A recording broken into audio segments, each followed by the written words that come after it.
magkapatid na antingero. Ayun pa oh.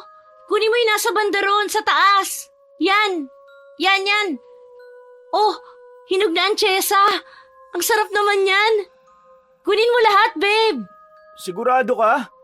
Hindi ba't parang napakarami ko nang napitas? Mauubos mo bang lahat yan? Oo. Saka kung may matira, edi mamigay sa iba. Marami tayong kapitbahay na nanghihingi ng tsyesa. Kaya sige na, dagdagan mo pa to. Hindi pa nga puno tong bag na dala natin eh. Sige, pero itong nasa bandang itaas ko na lang ha. Tama na yan. Baka sumakit na ang tiyan mo sa dami niyan. Wala namang ganong kumakain yan eh, hindi naman masarap. Ha? Tumigil ka nga. Hindi ka lang kumakain eh. Nandadamay ka. Tingnan mo nga tong anak mo, tuwang-tuwa sa tsyesa. Sigurado akong gusto niya rin ito paglaki niya. Hindi ba, Baby Lou? Yum ba ang tsyesa? Masarap talaga yan. Saka pampalinaw ng mata. Naku, dinamay mo pa ang bata. Oh, nakuha ko na yung huling bunga. Bababa na ako ha. Oo, sige na. Dumaan din tayo sa pinyahan ha. Baka may makita tayong pwede nang mapitas. Parang gusto ko rin kumain ng pinya. Hala, Chesa tapos pinya? Sure ka? Ilang buwan pa lang si Baby Lou. Huwag mong sabihing naglilihi ka na uli. Huy, tumigil ka nga. Porke gustong kumain, naglilihi na. Hindi ba pwedeng gusto lang talaga? Saka ano naman kung naglilihi ako? May problema ka ba doon? Ayaw mo ba? Hindi naman sa ayaw, babe. Masyado lang maaga kasi. Eh di kasalanan mo yun kasi binuntis mo ko ulit. Aba, ang labas ay kasalanan ko pa? Lapain kita dyan eh. Ito naman, nagagalit na agad. Tama na. Oh, sorry na. Huwag ka na magalit. Aayusin ko lang tong dala natin. Tapos, punta na tayo sa pinyahan. Ikaw kasi. Oo na nga. Sorry na nga. Pagkatapos ayusin ni Kaloy ang mga nakuha nilang prutas at gulay sa kanilang bukid, inaya na niya ang kanyang asawa papunta sa pinyahan.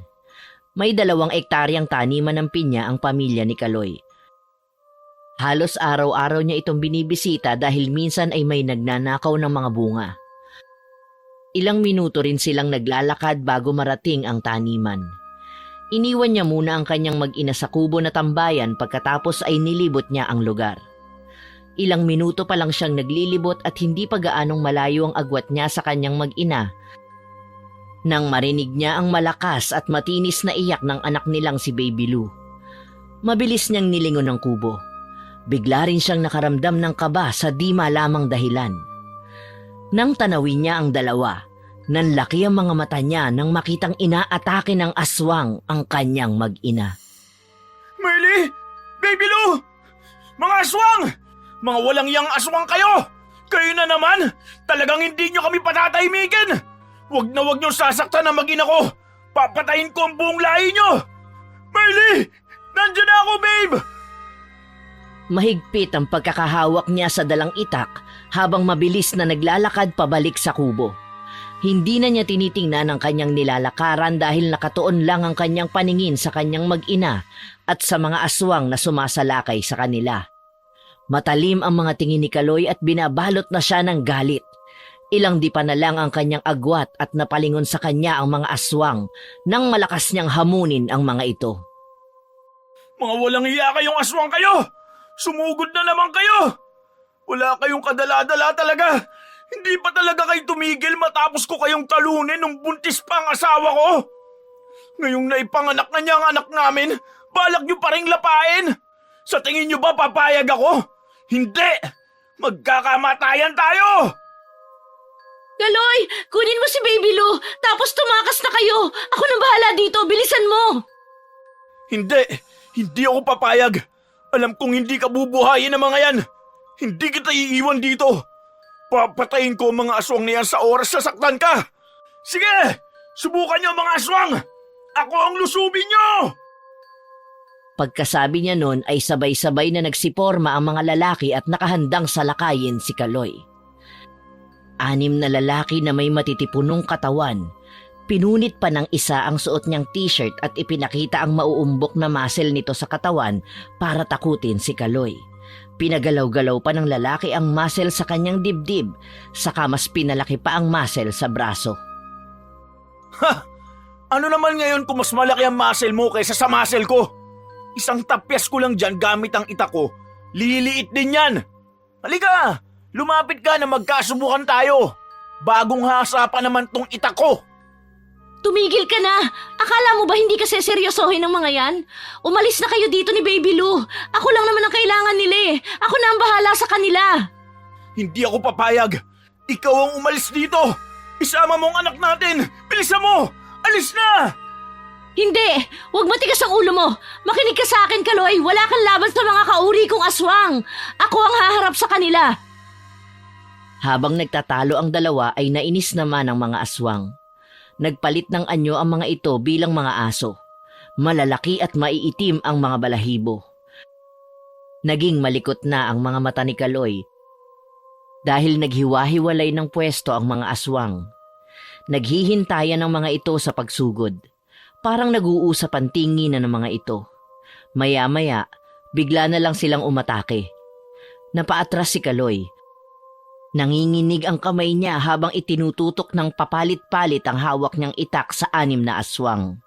Nawala ang kanyang porma nang sapilitang ipakarga sa kanya ni Merly ang kanilang anak.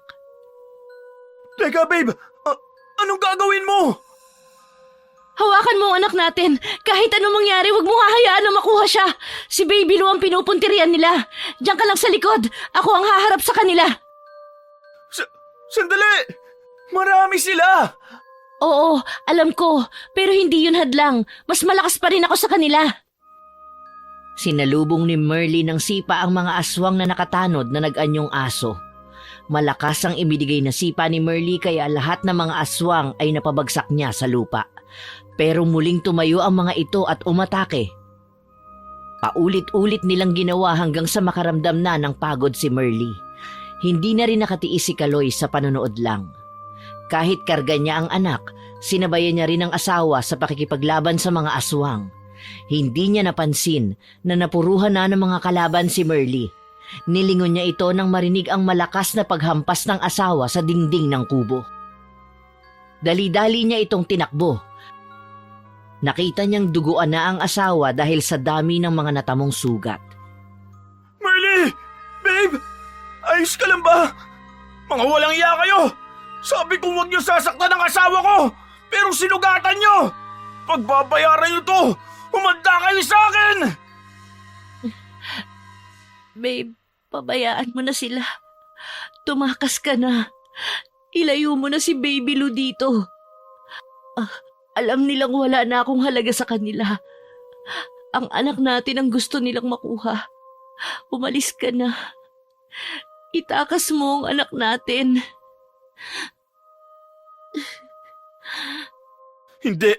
Hindi kita iiwan dito. Kaya ko silang labanan. Wala silang makukuha sa akin. Hindi ikaw at hindi rin ang anak natin. Huwag nang matigas ang ulo mo. Umalis ka na. Pakiusap. Ilayo mo ang anak natin dito. Hindi kita iiwan. Sabay tayong aalis dito. Tara na. Umalis na tayo, babe. Tutulungan kitang tumayo. Kaya mo ba lumakad? Pumasang ka sa likod ko. Hindi. Umalis ka na. Magiging pabigat lang ako sa'yo. Malalim ang sugat ko. Saka, hahabulin nila tayo. Pare-pareho tayong mamamatay dito. Lalabanan ko silang lahat para maitakas mo ang anak natin. Makinig ka sa akin, Kaloy. Mas mahalaga ang buhay ni Baby Lou. Hindi. Ayoko. Hindi kita iiwan. Hindi ako papayag na umalis lang hindi ka kasama. Ang tigas ng ulo mo. Natatakot ako. Baka kapag iniwan kita, hindi na kita makita kahit kailan. Ayoko. Hindi ako papayag. Paano ang anak natin kung wala ka? Isipin mo si Baby Lou. Kung mahal mo kaming dalawa, sasama ka sa pagtakas. Kaya nating lumayo. Halika na. Umalis na tayo. Mahal na mahal ko kayo ng anak natin. Kaya hindi ako papayag na saktan nila kayo. Umalis ka na. Susunod ako sa'yo. Alalahanin mo, mas mabilis akong tumakbo kaysa sa'yo. Kaya, kailangang makalayo ka muna ng malayo bago ako sumunod. Hindi ko kayo kayang buhati ng sabay ni Baby Lou sa kalagayan kong ito ngayon. Naiintindihan mo ba? Huwag mong pairalin ngayon ang tigas ng ulo mo. Umalis ka na! Hindi ako naniniwalang susunod ka. Baka hindi ka na makasunod, babe. Magtiwala ka sa akin. Sige na, makiusap. Habang nagtatalo silang dalawa, sabay silang natigilan nang makarinig ng ingay sa paligid.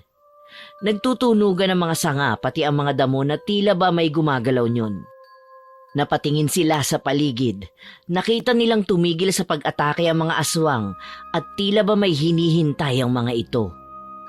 Dahan-dahan namang tumayo si Merly. Nakaalalay naman si Kaloy sa asawa. Hinagilap nila ng tingin ang gumagawa ng ingay hanggang sa makita nila ang matandang babae na nakatayo sa isang sanga. Nanlalaki ang mata ni Merly at napahawak siya ng mahigpit kay Kaloy. Bakit, babe? Anong nangyayari? Sino siya? Kilala mo ba ang matandang yan? Isa sa mga matatanda sa lahi namin. Sinusundo ka na naman ba? Hindi ako papayag! Palagay ko hindi. Iba ang pakay niya, Kaloy. Umalis ka na. Ilayo mo na si Baby Lou. Hindi ako aalis dito. Aalis lang ako kapag kasama ka. Walang aalis. Sa tingin nyo ba ay makakaalis talaga kayo? Ibigay nyo na lang sa amin ang kailangan namin at makakaalis kayo ng ligtas. Ano ba ang kailangan mo sa amin? Ang bata. Ibigay mo sa amin ang batang yan. Ano? Ano Kahilo? Bakit ko naman ibibigay ang anak ko sa'yo? Matagal na yang usapan. Hindi ba, Merly? Napagkasunduan ng angka natin na magpapalahi ka lang sa tao. Pero hindi ka na bumalik. Mas pinili mo na sila.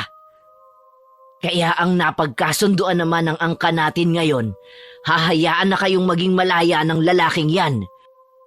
Kung ibibigay mo ang bata. Hindi. Ako na lang. Babalik na lang ako sa atin.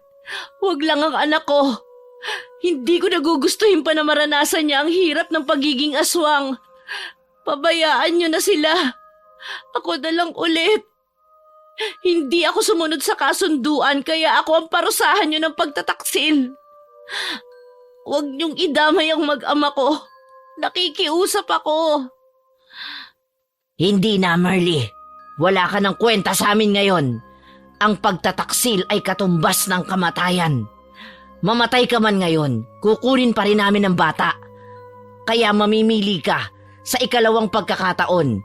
Ibibigay mo ang bata kapalit ng buhay ninyong mag-asawa o kami na lang ang bahalang magpasya kung ano ang nararapat.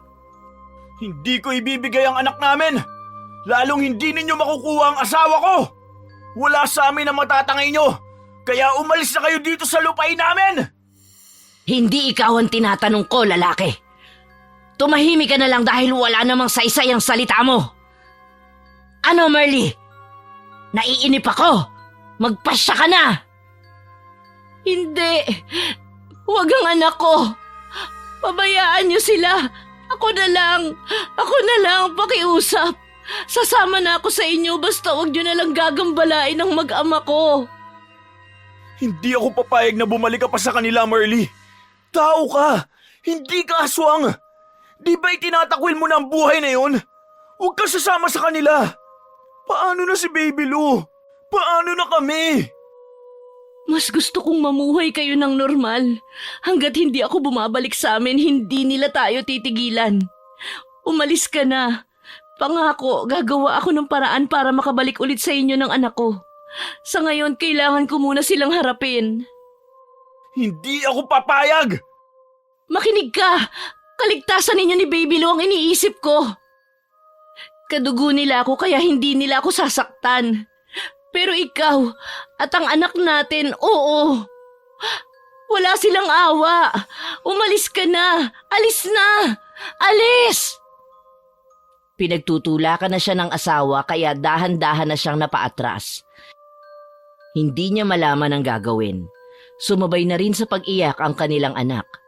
Nang makita niyang inaatake na ng mga aswang ang asawa niya, wala na siyang magawa kundi ang tumakbo palayo. Iniisip niya ang kaligtasan ng kanilang anak. Pero bago pa siya tuluyang makalayo, malakas na sigaw ni Merly ang kanyang narinig. Pumailan lang ito sa paligid dahilan para mapahinto siya sa pagtakbo. Nilingon niya ang asawa at doon niya nakita ang paglapa ng mga aswang na nakatanod. Safety. Nilingon niya ang asawa at doon niya nakita ang paglapa ng mga aswang na kantanod. Pinagsasakmal ang katawan ng asawa niya at hindi na ito makalaban. Wala na siyang nagawa kundi ang tingnan na lang ang nangyayari. Pinanghinaan siya ng loob at tila nawala ng lakas ang kanyang tuhod. Sunod-sunod na tumulo ang kanyang mga luha. Nang makita niyang palapit na sa kanya ang isang aswang, bigla na lang nagising ang diwa niya. Dali-dali siyang tumakbo. Hindi siya lumilingon sa pinanggalingan. Ang nasa isip na lang niya ay mailayo ng ligtas ang kanyang anak. Habang tumatakbo ay dinig na dinig niya ang ingay ng mga pinya na sinasagasaan ng mga aswang habang nagsisitakbo ang mga ito. Lalo niyang binilisan ang pagtakbo. Halos makipag-unahan din ang dagundong ng kanyang puso habang siya ang tumatakbo. Nakahinga naman siya nang maluwag nang marating ang taniman nila ng mga bawang. Alam niyang hindi nasusunod ang mga aswang dahil takot ang mga ito sa halamang yon. Wala na rin siyang narinig na sumusunod sa kanila, pero nagpatuloy lang siya sa pagtakbo hanggang sa makauwi ng bahay. Humahango siyang pumasok sa loob. Naabutan niya ang kapatid na si Kalay na naggagayak na para pumunta sa pwesto ng pagawaan nila ng sapatos sa bayan. Dali-dali niyang inabot ang bata sa kapatid at saka humagod ng malalim na paghinga. Oh kuya, ano nangyari sa'yo? Bakit humahangos ka? Para kang hinabol ng malalaking aso ah. Nasaan si Ate Merly? Si Merly? Oo, si ate. Nasaan? Bakit hindi mo kasama? Ay, siguro buinisit mo na naman ano. Kaya tumatakbo ka para takasan siya. Hinahabol ka na naman ba ng itak? Ikaw talaga napakapasaway mo. Ay! Wala na siya. Si Merly, ang asawa ko. Wala na siya. Wala na siya, Kali. Wala na ang asawa ko. Ha? Kuya? Ano ba? Huwag ka nga magbiro ng ganyan. Paanong wala? Magkasama lang kayo kanina, di ba? Oo. Dapat pala hindi ko na lang siya isinama sa pinyahan. Dapat hindi ko na lang siya isinama.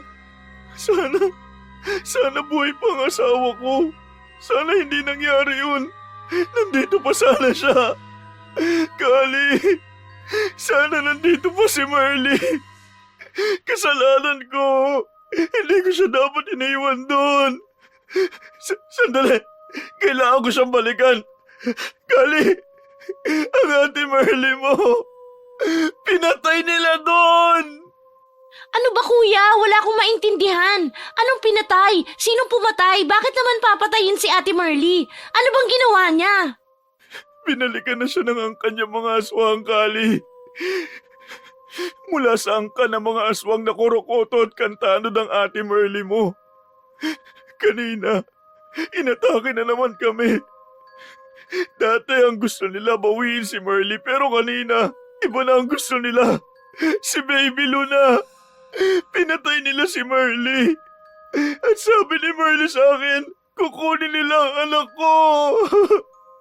Diyos ko, mababaliw ako sa'yo kuya. Hindi ko alam kung paniniwalaan ba kita o ano eh. Ang tagal nating magkakasama dito sa bahay tapos hindi ko man lang alam na aswang si Ate Merly. Ni hindi ko nga siya nakitang magpalit ng anyo o kaya kumain ng hayop. Tapos sasabihin mong aswang siya? Pinagtitripan mo ba ako? Totoong sinasabi ko. May lahing kurokoto si Ate Merly mo. Pinatay nila ang asawa ko. Natigilan sila sa pagtatalo nang biglang dumating ang nag-uulyanin nilang lolo. Seryoso ang mukha ng matanda habang tinitingnan sila. Pinaglalaroan nito sa kamay ang isang maliit na bato. Anong sabi mo, Apo? Korokoto? Di ba uri ng aswang yon? Yung aswang na kapag tao ay hindi lumalapat ang mga paa sa lupa, kaya palagi lang silang nakatuntong sa puno o kaya ay sa mga damo. Tapos kapag aswang, nagiging mabangis silang aso o baboy. Nakakita ka nun? Astig yun! Mabangis yun! Mahirap talunin! Pero alam ko kung paano sila matatalo. Lo, seryoso pong usapan ito. Hindi na kayo dapat nagsasabi ng mga aswang-aswang na yan. Wala namang aswang dito sa atin. Kung meron man, edi sana may nababalitaan na tayong biktima. Pati ba naman ikaw, Lo, nakikisawsaw dito sa sinasabi ni Kuya? Pero mas matatanggap ko pa kasi nag-uulyanin ka na. Pero ito si Kuya, ewan ko. Di mo kasi alam. Noong kabataan ko, nako, mahusay ako sa pakikipaglaban sa mga aswang. Di ba't isa kong antingero? Si Merly, aswang talaga siya. Kaya nga palaging nakukunan ng mga buntis natin mga alagang hayop kasi kinakain niya. Kaya hindi sila dumadami. Pero alam kong mabuting aswang ang batang yon. Ay teka, nasa na ba siya? Wala na, Polo. Pinatay po siya ng mga kalahi niya. Oh, abay kawawa naman. Nagpapatayan na sila. Ibang klase ah. Dati, tao ang pinapatay ng mga aswang. Ngayon, kapwa aswang na nila. Ano raw ang kailangan ng lahi niya sa inyo? Si Baby Lou po. Balak nilang kunin sa akin ang anak ko. May anak ka na? Sino ang ina niyan? Sino ang binuntis mo? Abay, loko kang bata ka. Hindi ka dapat nang bumuntis ng babae. Dapat pinapakasalan mo muna. Damuho ka. Ano na lang ang sasabihin ng mga magulang mong nasa langit na? Hindi ko kayo napalaki ng maayos ni Kalye. Lo, Kalay po ang pangalan ko, hindi Kalye. Ginawa mo naman akong kalsada. Sandali nga, lalo ko naguguluhan sa'yo, Lo eh. Huwag ka na hong sumabat. Okay na sana ang pakikipag-usap nyo eh. Umatras na naman kayo sa panahong wala pang asawa si Kuya. Sandali nga, Kuya. Ibababa ko lang si Baby Lou sa kuna. Tapos samahan mo ko ah. Pumunta tayo dun sa lugar na sinasabi mong pinatay nila si Ate Merly. Gusto kong makita ang bangkay niya. Para maniwala ako na pinatay nga siya. O baka naman ikaw ang gumawa. Ano? Sa tingin mo'y magagawa ko sa asawa ko yun? Hindi malayo, Kuya. Palagi kayo nag-aaway kasi. Tapos pikon ka pa. Kung aswang nga siya kagaya ng sinasabi mo, talagang mapapatay mo siya lalo kung inaatake ka. Tara na, bumalik na tayo dun. Malapit na sa pintuan si Kalay nang huminto siya sa paglakad dahil hindi sumusunod si Kaloy sa kanya. Nilingon niya si Kaloy at pinagsabihan ito. Ano Kuya, sasama ka ba? Natatakot ako. Wala tayong laban sa mga yun. Kanina, 6 yung mga lalaking aswang tapos isang matandang babae. Baka kapag pumunta tayo dun, marami na nakaabang. Tapos, paano kung pag-alis natin ay lusubin nila itong bahay? Paano si Baby Lou at si Lolo? O sige, maiwan ka na lang dito. Ako na lang ang pupunta dun. Wag! Papatayin ka nila! Hindi ka ba natatakot? Marami sila, Kali! Nako! Mas matapang naman sa'yo ng di hamak ang kapatid mong yan. Sa ipis lang yan natatakot. Pero sa aswang, minamani lang yan ni Kalye. Saan ba Kuya? Saan banda kayo nilusob ng mga aswang? Sa kubo. Pero, Kali... Kaya ko na to Kuya. Siguro naman wala na sila doon. Maswerte na lang kung makikita ko pa doon si Ate Merly. Kung talagang aswang sila, hindi nila iiwan ang katawan ni Ate Merly doon. Pero kung hindi aswang ang gumawa, nandun pa ang katawan ni Ate. At ikaw Kuya, huwag kang tatakas ha. Hintayin mo ang pagbabalik ko. Ano? Talagang pinagbibintangan mo ko? Hindi ko magagawang patayin ang asawa ko! Hindi na siya sinagot ng kapatid. Matalim itong tumitig sa kanya bago tuluyang umalis ng bahay. Lumapit pa siya sa pintuan at sinundan ng tingin ang kapatid.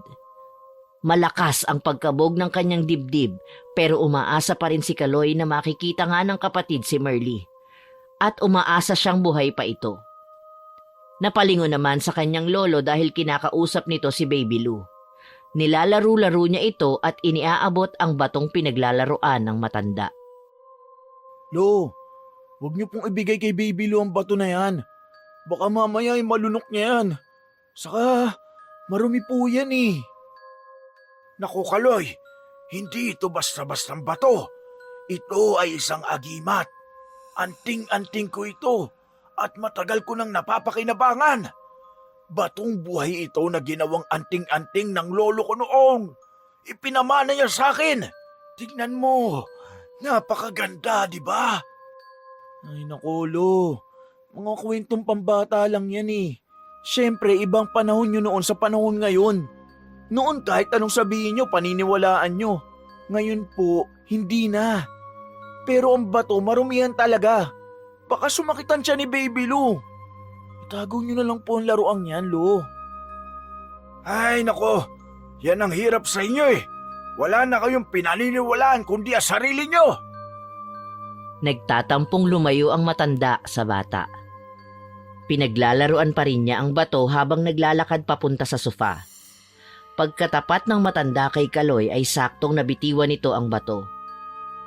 Bumagsak yon sa paa ni Kaloy, dahilan para magtatalon siya dahil sa sakit. Pakiramdam niya ay binagsakan ng malaking bato ang paa niya dahil sa bigat nito, pero ang batong laruan ng kanyang lolo ay mas malaki lang ng kaunti sa holen. Ano bang klaseng bato yan, Lo? Bakit parang napakabigat naman? Batong buhay nga ito kasi! Paano ba naging buhay ang bato na yan? Humihinga ba yan? Lumalaki? Dumadami? Ay, naku, Lolo. Itabi nyo na nga lang po yan. Napatitig sa kanya ang matanda. Seryoso itong parang kinikilatis siya. Napakunot naman ang kanyang noo at umiwas na lang ng tingin. Itinuon niya ang paningin sa pinyahan. Hinihintay niya ang pagbabalik ng kapatid. Halos gusto na niya itong sundan pero mas iniisip niya ang kanyang lolo at si Baby Lou na walang kasama sa bahay. Muli na naman siyang nalungkot nang maalala ang asawa niya. Ilang minuto pa ang lumipas na tanaw na niya si Kalay na pabalik na. Hindi na siya umalis sa pintuan, hinintay na lang niya roon ang kapatid.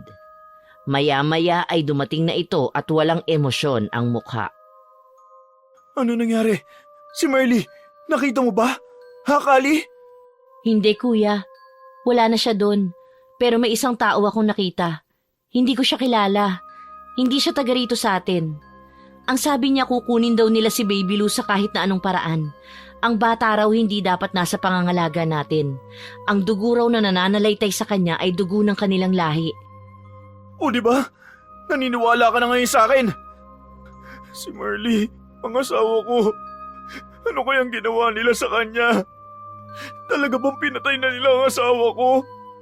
Hindi ko mapapatawad ang sarili ko. Dapat hindi ko siya iniwan doon. Kung hindi mo siya iniwan, patay na rin kayo ng anak mo. Mukhang malaking problema ang kakaharapin nating ito. Tama si Lolo, hindi basta-basta ang mga aswang na yon. Malalakas sila. Oo, talagang malalakas sila. Teka, paano mo nalaman? Kinalaban ko yung lalaki kanina. Ha? Kinalaban mo? Marunong kang lumaban? Oo naman. Ako yata nagturo sa kanya. Saka, maliit pa lang ang kapatid mo. Palagi na kaming nagpupunta sa bundok. Sinasanay ko siya ng palihim. Tumatakas pa nga kami sa magulang yun noon. Saka, hindi lang yun. May taglay ding anting-anting ang kapatid mo. Si Kalye, isa na siyang ganap na antingera. Sandali nga, bakit wala akong alam sa mga yan? Puro ka kasi lakwatsa noon. Di ba ngay isinasama ka namin? Pero ayaw mo. Mas gusto mong sumama sa mga barkada mo at maglangoy-langoy na parang isda doon sa ilog. Kung hindi ka pa nga sinusundo ng walis ting-ting ng nanay nyo, ay baka makapal na ang kaliskis mo sa balat. Totoo bang sinasabi ni Lolo, Kali? O baka Dahil lang yun sa pag-uulyanin niya.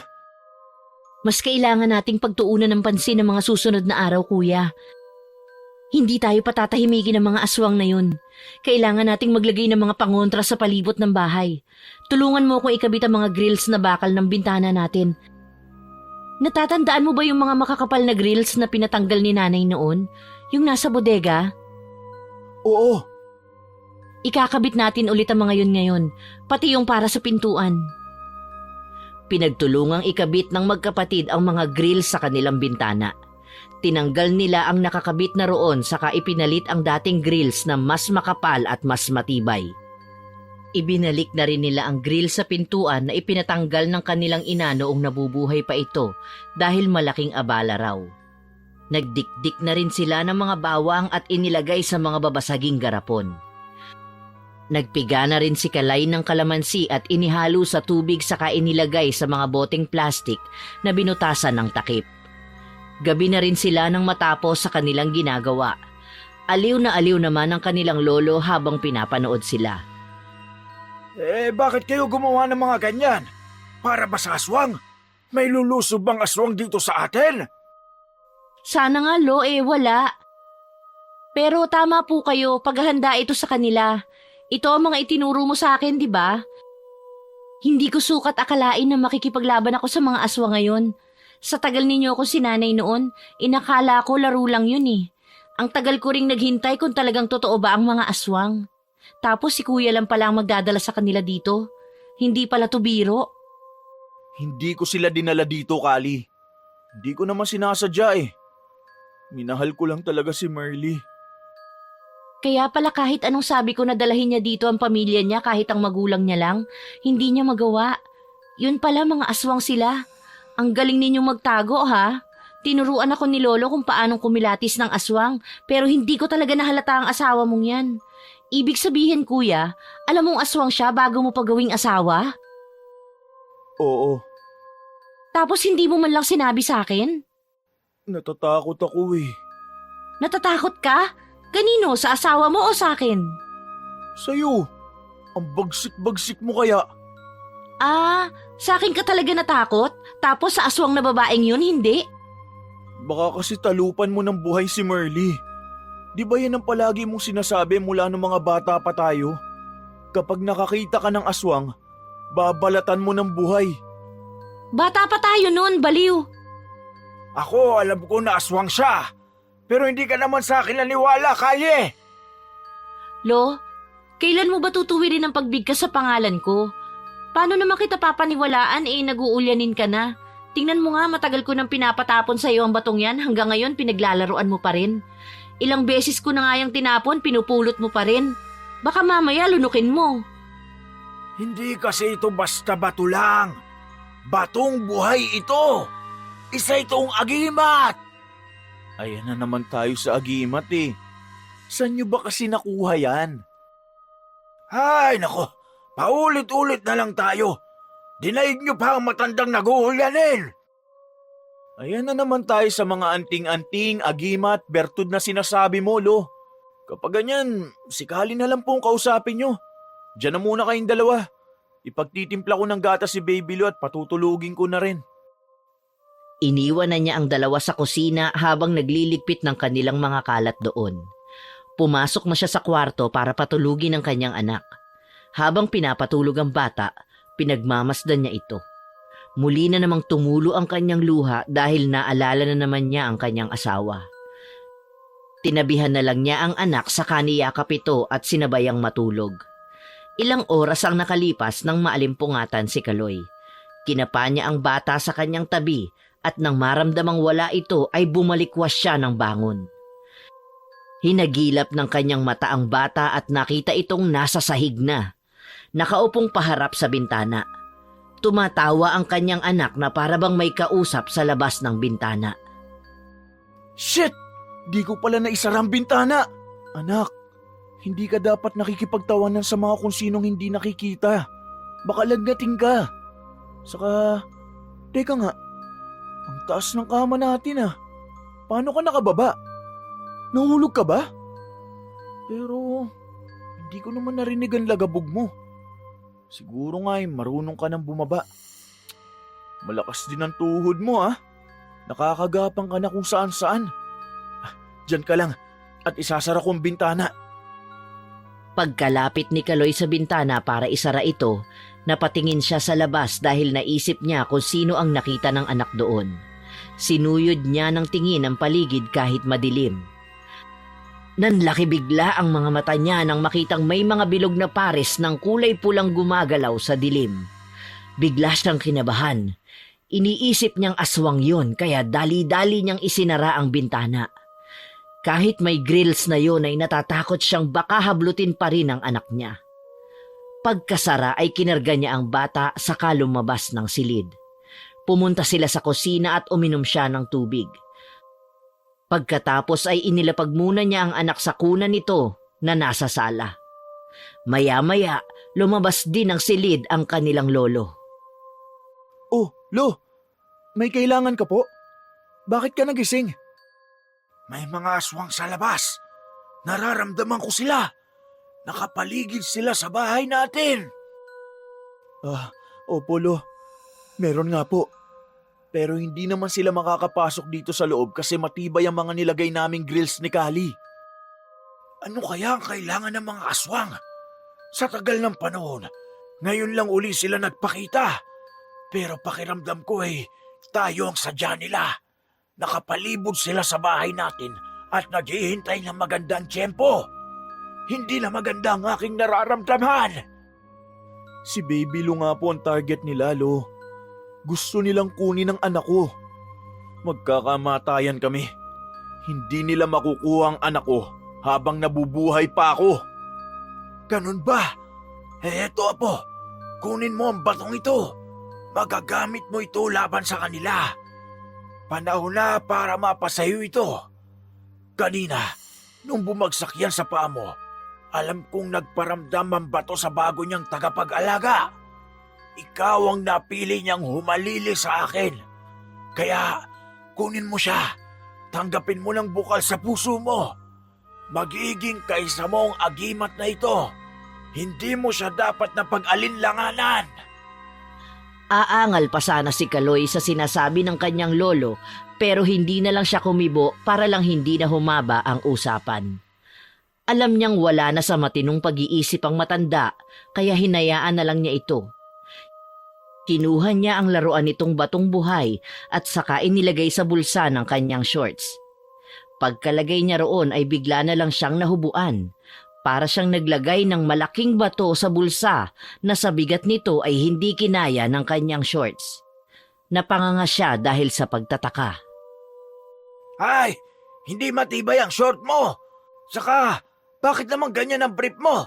Parang butas na tinagpian ng brief. Isuot mo nga yung salawal mo. Lo, ano ba tong bato na ibinigay mo sa akin? Batong buhay nga yan. Isa yung agimat. Kapag hawak mo yan sa iyong kamay, lahat ng aatakihin mo, tutumba na para bang binangga ng malaking truck.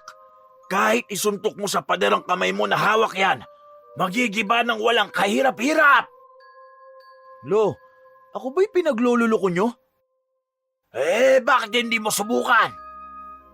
Dahil sa kuryosidad kung talagang totoo ang sinasabi sa kanya ng matanda, kinuha niya ang bato sa bulsa ng kanyang shorts pagkatapos ay inayos ang pagkakasuot niyon. Tinitigan niya ang bato sa kanyang palad habang umiinom ng tubig. Habang tumatagal ang pagtitig niya dito ay parang nagiging kakaiba na ito sa kanyang paningin. Mas kumikintab ang pagkaitim nito, mas kumikinis at parabang kumikinang. Kinuyom niya sa palad ang bato at saka napatingin sa sementadong dingding sa kusina.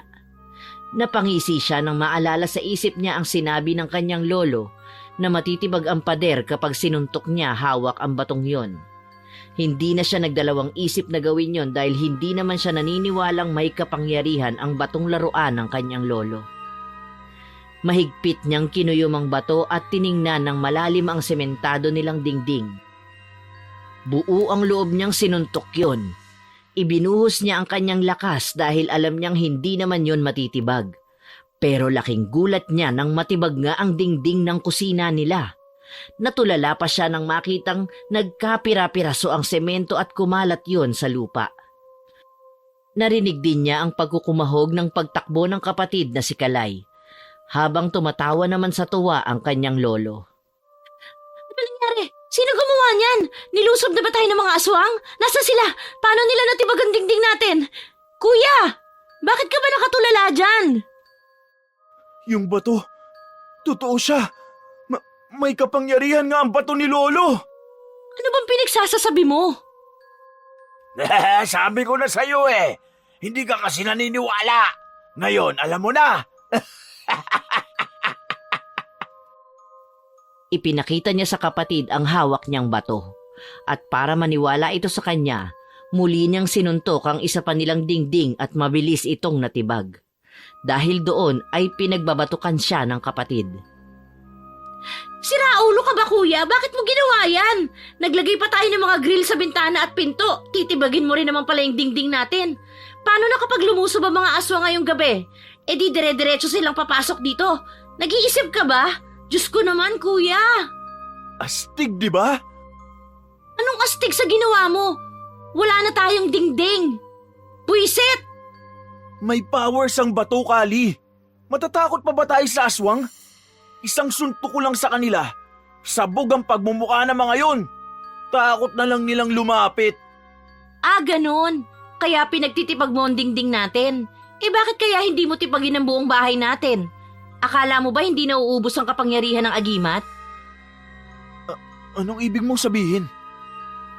Ang kapangyarihan ng agimat ng batong buhay ay nakasalalay din sa lakas ng katawan mo. Kapag napagod ka at naubusan ng lakas, wala na rin yan saysay. Sa dami ng kakalabanin mong aswang, hindi ka ba mapapagod? Anong akala mo, bato ni Darna yung hawak mo? Bibigyan ka ng lakas? Mag-isip ka nga, kuya.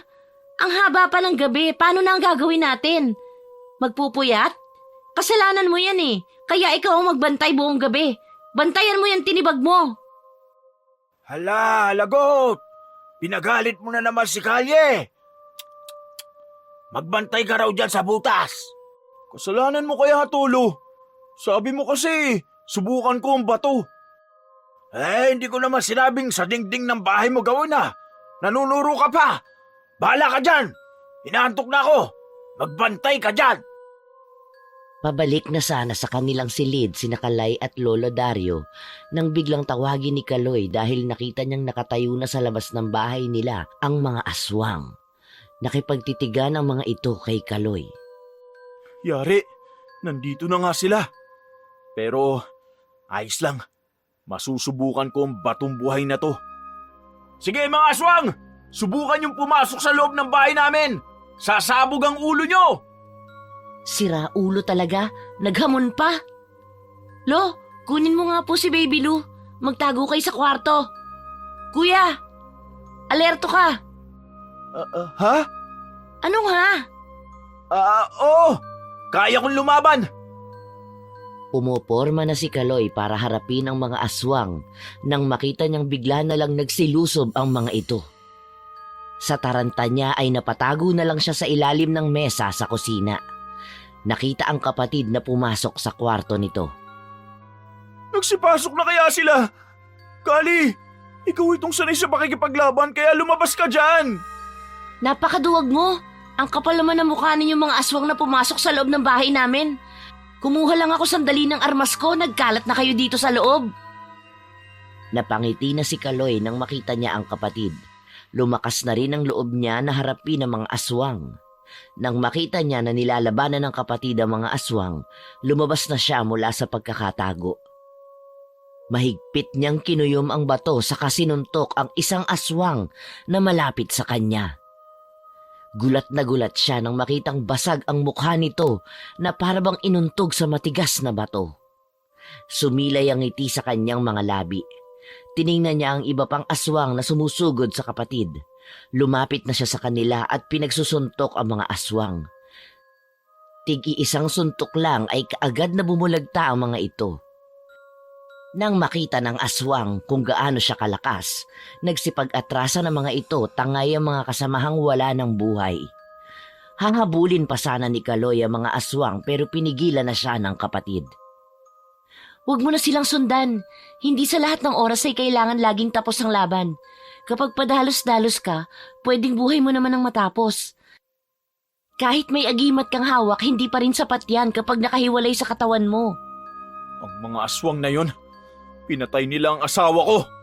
Panahon na para gumanti naman ako para sa kanya. Ni hindi ko man lang siya naipagtanggol.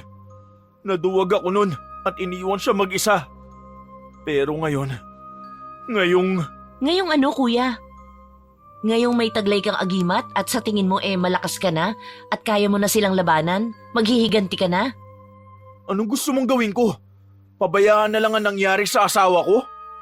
Saka mo naisipin kapag nasa malinaw na ang pag-iisip mo. Kinakain ka na ng paghihiganti. Isipin mo ang anak mo. Ikaw na lang ang natitira sa kanya. Paano na siya kapag pati ikaw ay nawala? Alalahanin mo, nagsakripisyo si Ate Merly para sa kaligtasan ninyong dalawa. Ang gusto niya, manatili kayong ligtas. Hindi yung mabuhay ka para maghiganti. Gamitin mo sa tama ang agimat. Huwag bahira ng masamang enerhiya. Natahimik na siya at napaupo na lang sa isang upuan. Tiningnan niya ang agimat na bato sa kanyang kamay at pagkatapos ay kinuyom ito. Hindi na niya napigilan ang pagtulo ng kanyang luha. Gusto niyang maghiganti pero alam niyang tama ang kapatid. May tamang panahon para doon. Dahil hindi na nakatulog si Kaloy, nag-ayos na siya ng mga nasirang gamit sa kanilang bahay.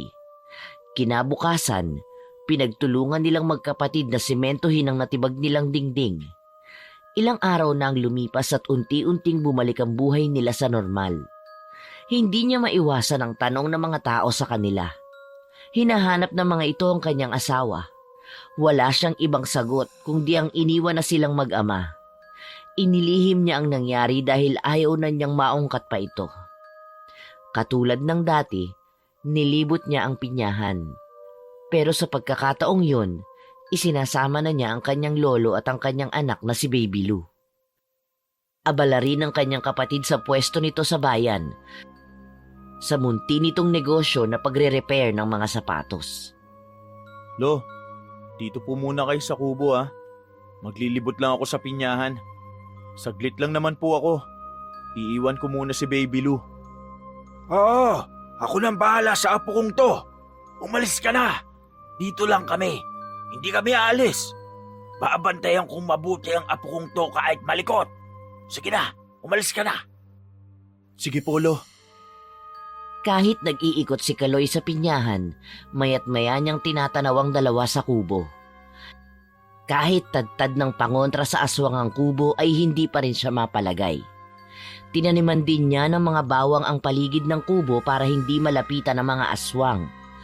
Habang nag-iikot siya ay pinipitas din ang nakikitang hinog na pinya. Nagulat pa siya nang biglang may magliparang mga ibon sa bandang unahan niya. Nagtataka siya kung bakit nagkumpulan ng mga ibon sa lugar na yun. Nilapitan niya ang pinanggagalingan ng mga ibon at doon niya nakita ang mga pinya na pinagkakain ng mga ito. Napailing na siya dahil marami-rami din ang nasira. Habang tinatanggal ang mga bunga ng pinya na nasira, bigla na lang siyang nagulat nang may nagtapon ng sariwang kalansay ng hayop sa kanyang harapan. Halos mapaatras siya dahil sa pagkakagulat. Tiningnan niya kung sino ang naghagis nito. Nakita niya ang nakatayong aswang na kantanod na nagtitinga pa gamit ang mahahaba at matutulis nitong kuko. Tagal mo ring hindi pumasyal dito ah. Nagpapabalik-balik ako dito kasi hinihintay kita. Buti naman at lumabas ka na rin sa lungga mo. Nalinis ko na ang mga daga dito sa pinyahan ninyo, kaya dapat ay magpasalamat ka sa akin. Ibon na lang ang kumakain sa mga pinya. Anong kailangan mo? Ikaw lang? Wala kang kasama? Kapag ako lang ang may sadya, hindi ko kailangan ng kasama. Yung isa sa mga napatay mo na lumusob sa bahay ninyo nung kapatid ko. Sabi ng mga kasama niya, malakas ka raw. Ibang klase raw ang lakas ng suntok mo. Sige nga, ipakita mo nga sa akin. Gusto ko lang makasiguro na hindi pipitsuging tao ang nakapatay sa kapatid ko. Kasi, kung mahina ka lang naman na nilalang, ilalagay na lang kita sa tiyan ko. Ibang klase ka rin. Naghihiganti ka sa pagkamatay ng kapatid mo? Ako, napatay niyo rin naman ang asawa ko ah. Pinatay niyo ang sarili niyong kalahi. Kumusta naman yun? Labas ako doon. Hindi naman ako kasama sa grupo na yun ang araw na yun. Huwag mong nilalahat ang may kasalanan sa'yo. Isa pa, kung gusto mong maghiganti rin sa gumawa nun sa asawa mo, wala namang pumipigil sa'yo. Maliban na lang kung naduduwag ka. Pero ang pagkakapatay mo sa kapatid ko, ibang usapan to. At dahil hindi naman ako duwag, kaya maniningil ako. Sasagot pa sana si Kaloy pero naunahan na siya ng pagkabigla. Bigla na lang nagsaan yung aso ang lalaking aswang at saka siya nito mabilis na sinugod. Hindi niya nagawang makaiwas. Naiharang niya ang kaliwang braso kaya nakagat yun ng aswang. Ayaw itong bitawan ng aswang kahit anong wasiwas niya. Kaya naisipan niyang suntukin ito ng malakas sa batok, dahilan para bumitiw ang aswang. Pero muli itong sumugod kaya mabilis na tumakbo si Kaloy. Habang kinakapa sa bulsa niya ang batong buhay na kanyang agimat, panaka-naka siyang lumilingon sa aswang.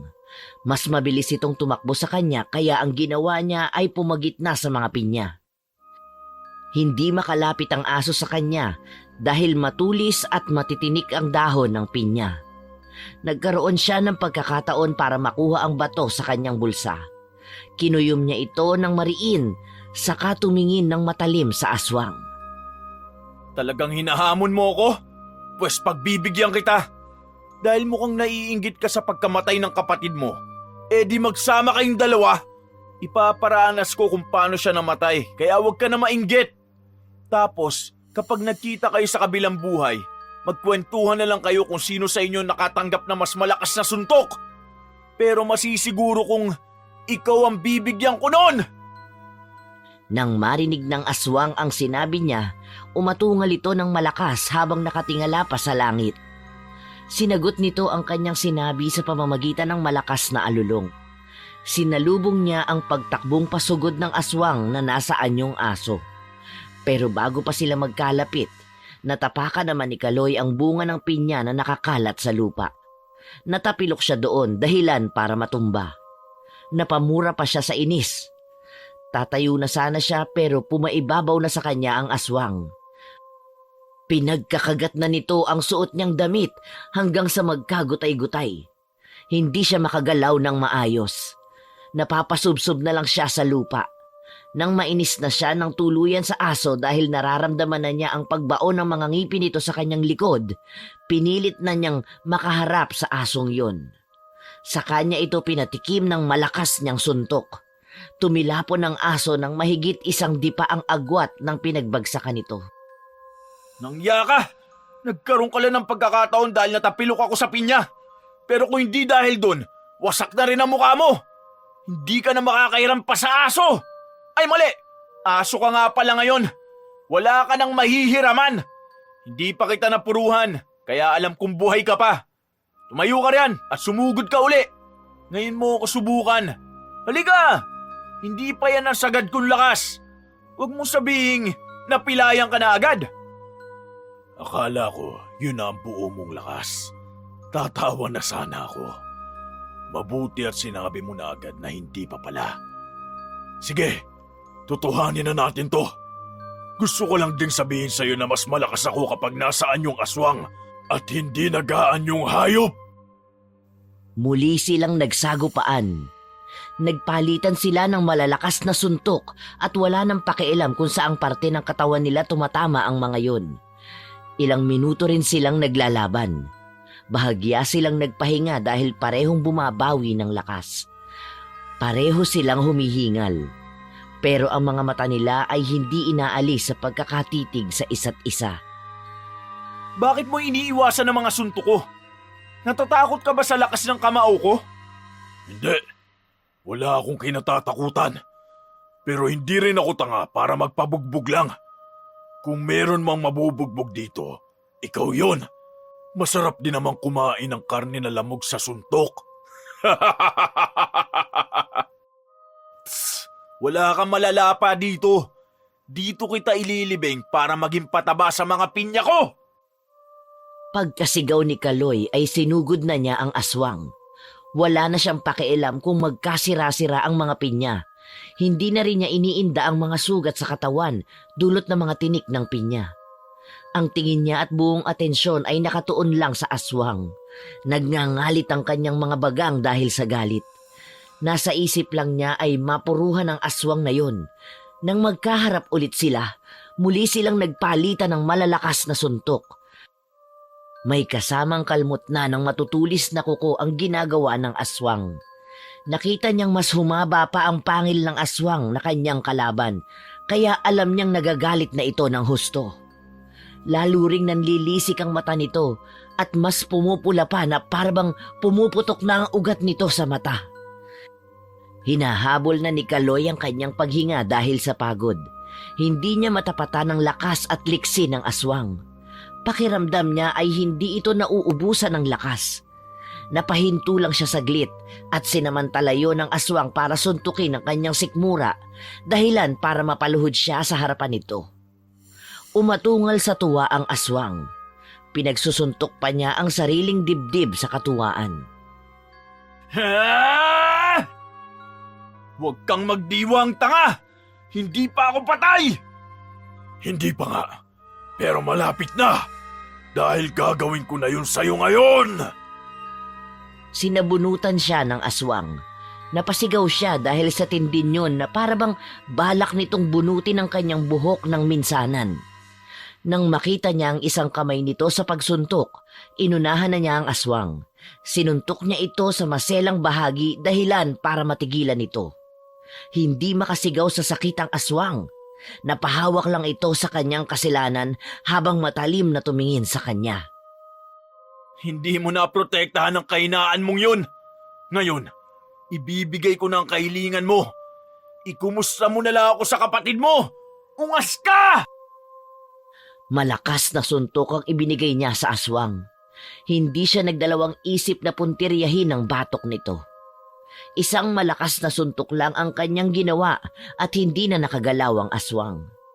Nakaluwa ang mata nito at nakabuka ang bibig. Umagos na ang dugo nito mula sa loob ng katawan palabas sa bibig. Kitang-kita niya ang paglabasan ng ugat nito sa liig at mukha.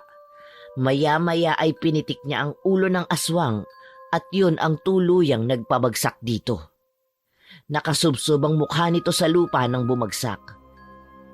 Ititihaya pa sana ni Kaloy ang lalaki pero natigilan na siya dahil narinig niya ang pagsigaw ng kanyang lolo na parabang may kaaway ito. Nang tingnan niya ang kubo kung saan niya iniwan ang dalawa, nanlaki ang mata niya nang makitang napaliligiran na sila ng mga aswang. Leche! Lolo! Baby Lou! Mga walang iya kayo! Hindi ko nahahayaan pang maulit ang nangyari kay Marley! Matitikman niyo ang bagsik ng galit ko! Dali-dali niyang tinakbo ang dalawa para siyang nagkaroon ng panibagong lakas. Hindi na siya nagsalita pa. Pagkalapit ay pinagsusuntok niya agad ang mga aswang na nakaharang sa daraanan niya para makalapit sa kubo. Kada suntok ay bumabagsak agad ang mga ito. Nagulat ang mga aswang dahil sa ginawa niya kaya natigilan ang mga ito at bahagyang umatras. Ang lakas ng loob niyo lumusob ah! Pero mabuti na rin at nandito kayong lahat. Ngayon niyo ako subukan. Tumapa kayo sa teritoryo ko, kaya pasensyahan na lang tayo. Kahit na magmakaawa pa kayo, hindi ko kayo bibigyan kahit kaunti. Kagaya ng ginawa niyo sa asawa ko. Lintik lang ang walang ganti. Pasasabugin ko ang mga bungo niyong lahat. Lo, umalis na po kayo dito. Ilayo niyo na si Baby Lou. Ha? Kaya mo na ba sila? Sigurado ka na ba? Opo, Lo. Kayang-kaya ko na silang lahat kahit magsabay-sabay pa sila. Ngayon pa? Ngayong binuhay nila ang galit ko? Hindi nila makukuha ang anak ko sa akin. Patayin muna nila ako bago nila yun magawa. Naku po, mukhang galit na galit ka nga. Halika na, Baby Lou. Apo, umalis na tayo dito. Baka madamay pa tayo sa galit ng tatay mo. Umuwi na tayo, apo ko. Sama na kay Lolo. Hinarangan ni Kaloy ang mga aswang na gustong sundan ng lolo niya. Kada may magtatangka na habulin ng matanda, ay sinasalubong agad niya ng malakas na suntok. Ilan na ang napapatumba niya at ang iba ay nagdadalawang isip na kung lalabanan pa siya. Lalo naman niyang ginalit ang mga ito. Pero mukhang naduduwag na sila kaya humahakbang ng paatras. Pero dahil sa matindi niyang galit, siya na ang sumugod sa kanila. Nagtakbuhan namang paatras ang mga aswang.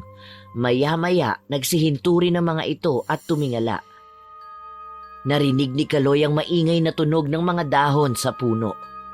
Naggagalawan ang mga sanga. Napatingala na rin siya. Pamilyar sa kanya ang tunog na yon. Alam niyang may parating na namang aswang na kurukoto. Hindi nga siya nagkamali. Maya-maya ay lumitaw na ang matandang babaeng kurukoto na si Ludring. Para siyang ibong nakadapo sa sanga ng puno. Mukhang marami ka nang napatay sa amin ah. Pinapahanga mo ko. Kulang pa nga yan eh. Hindi pa ako natutuwa. Alam kong hindi pa rin natutuwa ang asawa ko. Hindi pa niya nakukuha ang tamang hustisya sa pagkamatay niya. Mas masaya siguro kung ikaw ang mapatay ko. Tutal ikaw naman ang nag-uutos sa mga alipores mo eh. Hindi na masama ang pangarap mong yan. Kaya lang, hindi maisa sa katuparan. Isa ka lang hamak na taong malakas sumuntok. Bakit kayo nagpapatalo sa karaniwang nilalang na yan? Nakakahiya kayo! Nasaan na ang bata? Sabi ko sa inyo, wala kayong ibang gagawin kundi ang kunin ng bata. Kung ano-ano ang pinaggagawa ninyo. Tingnan ninyo ang mga nalagas sa grupo ninyo. Mga hangal! Malakas siya, Nana Ludring. May taglay siyang kakaibang lakas. Ang mga suntok niya ay nakakatakot. Nakakamatay! Kalokohan! Walang lakas ang taong yan. Hindi ninyo kayang humuli ng pagkain. Mga wala kayong kwenta. Kung lumambot ang tuhod ninyo dahil sa gutom, sana nilapaan nyo na siya. Bakit kaya hindi ikaw ang lumaban sa akin? Para malaman mong sinasabi nila. Bumaba ka dyan sa sanga. Hindi yung nagpapanggap kang ibon. Bumaba ka at tayo ang maglaban. Aba, pinapahanga mo ko ah. Mukhang tumatapang ka na nga. Malaki pa lang na itulong sa'yo ng pagkamatay ni Merly. Naging palaban ka. Yun nga lang, hindi na niya nakikita ang ginagawa mo ngayon. Sige, pagbibigyan kita sa hinihiling mo. Para naman matuwa ka bago ka mamatay. Kayong mga kantanod, umalis na kayo. Kunin niyo ang bata. Kami ng mga kurukoto ang bahala sa nagtatapang-tapangan na ito. Huwag niyong gagalawin ang anak ko. Ako lang ang kalabanin niyo. Hindi kayo makakaalis dito. Huwag kang ganyan. Pagbibigyan na nga kita sa hiling mo na makalaban ako. Kaya huwag mo na silang pakialaman. Tayong dalawa ang magharap. Hindi na malaman ni Kaloy ang gagawin. Naghiwa-hiwalay na ang mga aswang na kantanod para sundan ang kanyang lolo na dala si Baby Lou. Gusto niyang sundan ang mga ito pero humarang naman sa kanyang daraanan ang mga aswang na kurukoto na kasama ng matandang aswang na si Ludring. Nag-anyong pusa ang mga kurukoto. Nakatungtong ang mga ito sa damo at sanga. Maya-maya ay sabay-sabay na nagsitalunan ng mga ito palapit sa kanya. Leche, talagang pagtutulong-tulungan niyo ako? Pero hindi ito ang tamang oras. Mas importante sa akin ang anak ko. Hindi pwede yon, lalaki. Ipaubaya mo na sa kanila ang laban na yon. Tayong dalawa ang magharap ngayon. Hindi ba't ito ang gusto mo? Pinagbibigyan na nga kita tapos aatras ka pa? Huwag mo kong galitin.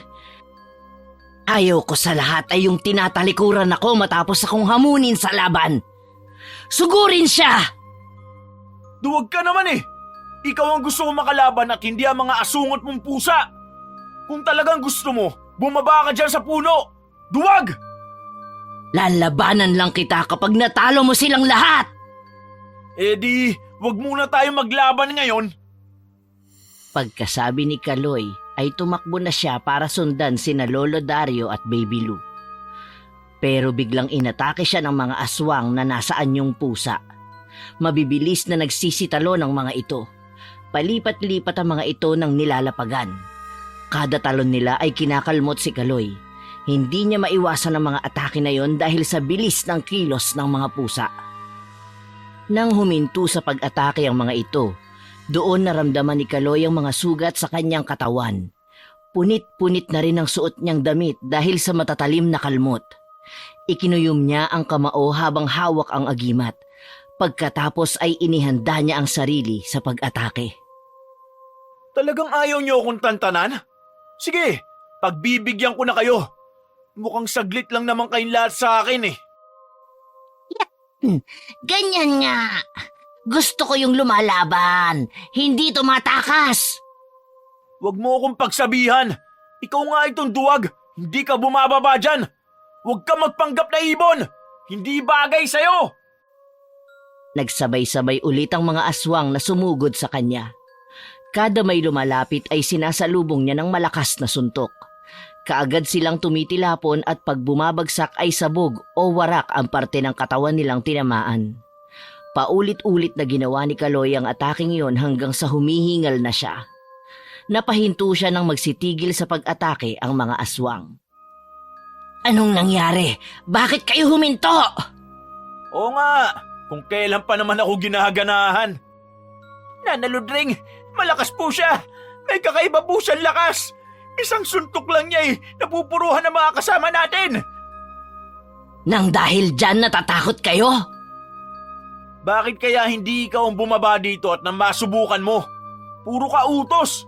Kita mo nang natatakot na mga alalay mo Bumaba ka na nang matapos na natin to. Hinahamon mo talaga ako. Humanda ka sa akin. Sa isang iglap lang ay nagpalit ng anyo ang matandang babae. Nag-anyo siyang malaking aso at saka tumalon sa lupa. Mas mabilis ang kilos niya kaysa sa mga kasamahang aswang na nagsasapusa. Hindi na nasundan ni Kaloy ang kilos ng matanda. Napansin lang niya na nasa harapan na ito at nakakagat na sa kaliwa niyang braso. Sinuntok niya ng malakas ang aswang sa batok para makabitaw ito sa pagkakakagat. Napaigik naman ang aswang saka lumayo. Sinundan ito ni Kaloy ng tingin at nakita niyang pumatong sa damuhan ang matanda. Nagbalik ang anyo nito sa pagiging tao saka inutusan ng mga kasama na sabay-sabay na sumugod. Nagsisugod naman ang mga aswang. Sa dami nila ay hindi na alam ni Kaloy ang uunahing suntukin. Napayuko na lang siya at iniharang sa kanyang ulo ang sariling mga braso. Naghintay siya ng ilang sandali. Hinintay niyang kagatin at kalmutin ng mga ito. Pero walang nangyaring ganon. Nang tingnan niya ang paligid, nakabulagta na sa lupa ang mga aswang na nag-anyong pusa. Isa-isang nagbalikan sa anyong tao ang mga ito. Anong nangyari? Bakit bumagsak ang mga yan? Pangahas ka! Ang kapal ng mukha mong lusubin kami sa teritoryo namin. Pagsisisihan mo ang ginawa mong yan. Kali, mabuti at dumating ka. Nailigtas mo si Lolo sa si Baby Lou. Mabuti naman. Anong nangyari sa mga aswang na humahabol sa kanila? Patay na silang lahat. Mahihinang nila lang ang mga sumugod na aswang na kantanod na yun. Gusto ko rin naman makasagupa ng malakas, kagaya ng isang yan. Kaya lang matanda na yan Baka isang kalabit ko lang sa kanya tutumba na yan. Anong masasabi mo kuya? Gaano siya kalakas? Ha? Kasi hindi ko pa siya nalalabanan. Puro lang kasi siya utos sa mga alipores niya. Pero mabilis siyang kumilos. Para siyang hangin. Ganun ba? Mabuti. Gusto ko yan. Gusto ko yung pinapawisan ako. Lo, tumabi muna po kayo. Magtago kayo ni Baby Lou dun sa kubo. Huwag niyo akong alalahanin mga apo. Parang hindi ko naman pinagdaanan yan. Gusto kong makita kung paano kayong lumaban. Sige na, itaboy ninyo ang mga aswang na kurukot. Nandito lang si Baby Lou para sumuporta at manood. Nakulo, hindi po magandang ideya yan. Tara na kayo, magtago tayo dun. Parang hindi nyo kilala yung si Kali kapag uminit ang ulo. Baka maani nang wala sa oras sa mga pinya. Pero, teka nga Polo, paano makikipaglaban si Kali? Anong agimat pong ibinigay nyo sa kanya? Agimat, ano yun? Kinakain ba yun? Anong klaseng candy yun? Ay nako, ngayon pa naglukoy ang utak nyo. Tara na nga ho dun sa kubo, magtago tayo dun. Matapos samahan ni Kaloy ang matanda, nanood sila sa pakikipaglaban ni Kalay sa matandang aswang. Sabik si Kaloy na makita kung paano makipaglaban ng kapatid. Yun pa lang ang unang beses na makikita niya ang husay nito. Gusto niya rin makita kung ano nga bang pagsasanay ang ginawa ng lolo niya kay Kalay nung mga bata pa sila. Nakatayo lang si Kalay sa lupa habang hinihintay ang pagsalakay ng aswang. Pero pareho lang silang nagtitigan at nagpapakiramdaman. Maya-maya, nanlaki ang mata ni Kaloy nang biglang tumalon pataas ang aswang. Pagbagsak nito ay nakadamba na kay Kalay. Napasigaw si Kaloy sa kapatid dahil hindi man lang ito umiwas. Nakabaon na ang mga pangil ng aswang sa balikat ni Kalay. Dumadaloy na rin ang dugo ng kapatid at umaagos na ito sa kanyang damit. Maya-maya ay nakita ni Kaloy na inilabas na ni Kalay ang kamay niyang kanina pa nasa loob ng bulsa. Nakita niya ang mahahabang karayom na nakaipit sa bawat daliri ng kapatid. Mabilis ang kilos ng kamay ng dalaga na para bang kumukumpas lang sa hangin. Kaagad nitong ibinao ng mga karayom sa lieg ng aswang. Bumitiw ang aswang sa pagkakasakngal kay Kalay, saka umatungal. Lumayo ito ng pasuray-suray ang paglakad. Kaagad na lumapit si Kaloy sa kapatid para tulungan ito. Bakit hindi ka umiwas? Nagpasakmal ka talaga? Kung hindi ko gagawin, hindi ko maibabaon sa kanya ang mga karayom ko. Ano bang meron sa karayom na yun? Yun ang papatay sa kanya. Talaga ba?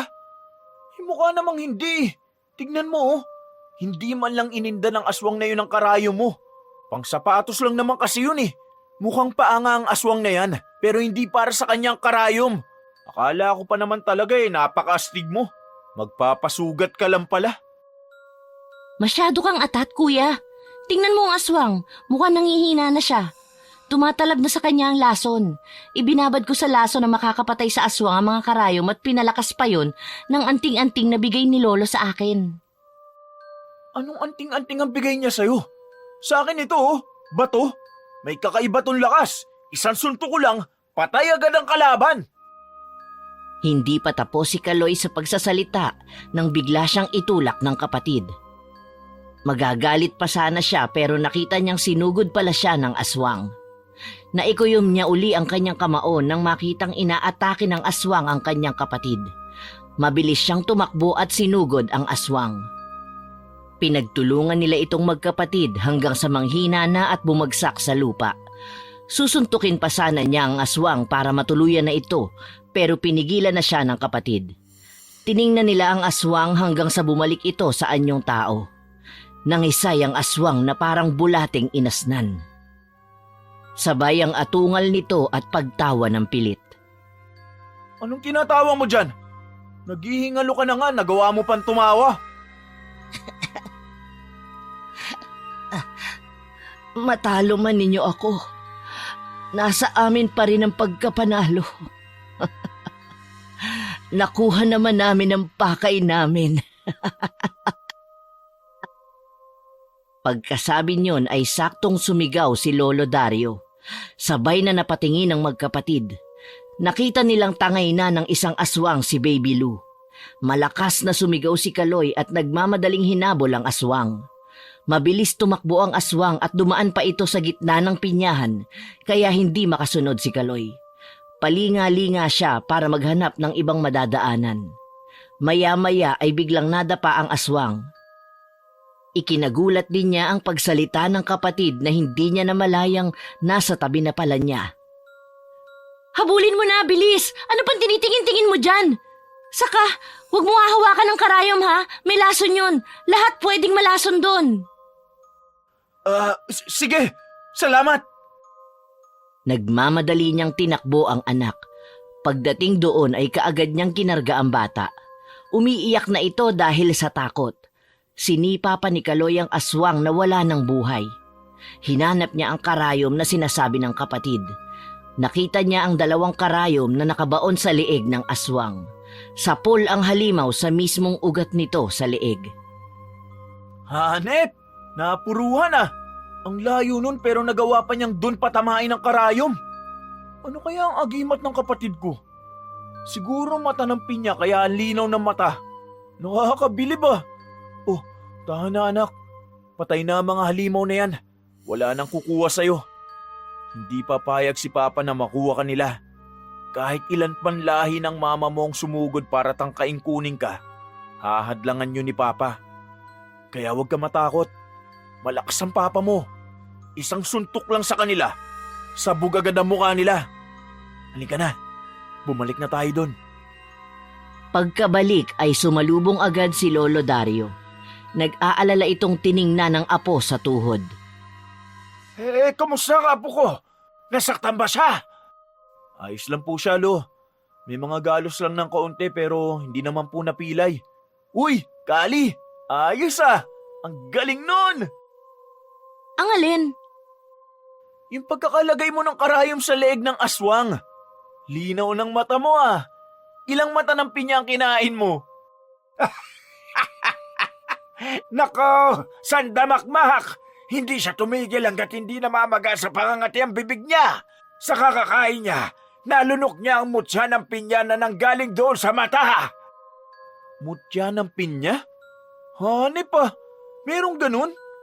Kaya pala ang linaw ng mata mo. Kaya pala kahit anong tago ko sa pangungupit ay nauhuli mo ko. Para kang langaw, madaming mata. Ay hindi, pinya ka pala. Oh, tapos ka namang asar? Umuwi na tayo. Kailangan magamot ang sugat mo. Madami na ang nawalang dugo dyan. Sandali nga pala. Anong gagawin natin sa mga aswang na yan? Ililibing ba natin sila? Pataba din niya sa mga pinya. Hayaan mo na yan. Dalawa lang mangyayari dyan. Maaag na sila sa sikat ng araw o kaya kukunin sila ng mga kalahi nila. Hayaan natin ang mga kalahi nila ang maglibing sa kanilang patay para malaman din nilang hindi basta-basta ang binabangga nila. Oo nga, tama yun. Tara na, umuwi na tayo. Lo, umuwi na ho tayo. Ay, tignan niyo. Ang daming nasira na pinya sa mga tanim natin. Sino ang gumawa niyan? Ninakawan na naman ba tayo ng mga pinya? Tinamaan ang lintik talaga oh. Malulugi tayo nito. Ako po, lumiko na naman ang utak ni Lolo. Lo, nahuli na po ang magnanakaw. Nandun sa bahay. Tara na ho. Ay, nasa bahay. Abay, tara na. Humanda sa akin ang magnanakaw na yan. Taniman ko pa talaga ninakawan niya. Makikita niya sa akin.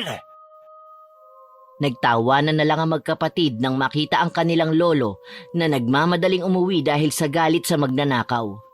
Nagkantsawan pa sila habang naglalakad.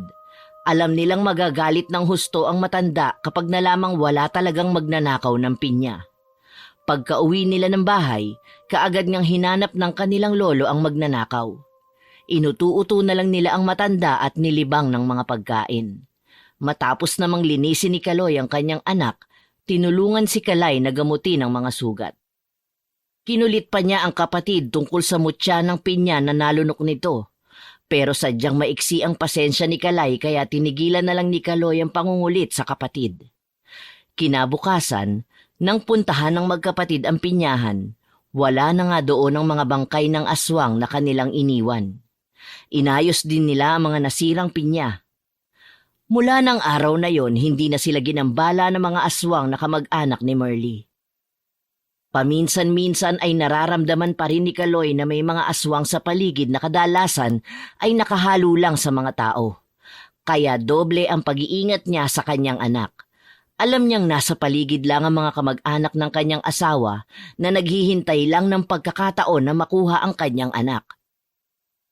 May mga pagkakataong nilalapitan ng aswang ang kanyang anak. Nagpapanggap silang ordinaryong tao na nakikipaglaro lang sa bata. Pero dahil sa tulong ng anting-anting ni Kaloy, mabilis niyang nalalaman na aswang ito dahil bigla na lang umiinit ang bato. Umiinit din ito kapag may panganib na darating, kaya madali niyang naiiwasan. Kalaunan, tuluyan na silang hindi ginambala ng mga aswang, kaya namuhay na silang payapa. Lalong lumago ang kanilang negosyo. Nagkaroon pa sila ng mga suki ng pinya at iba pang mga pananim. Dahil sa sipag at tiyaga ng magkapatid ay unti-unti nilang naipundar ang kanilang mga gusto mula noong bata pa. Pinaniwalaan din nila na may kaakibat na swerte ang kanilang mga bertud. Kaya umaasenso ang kanilang buhay.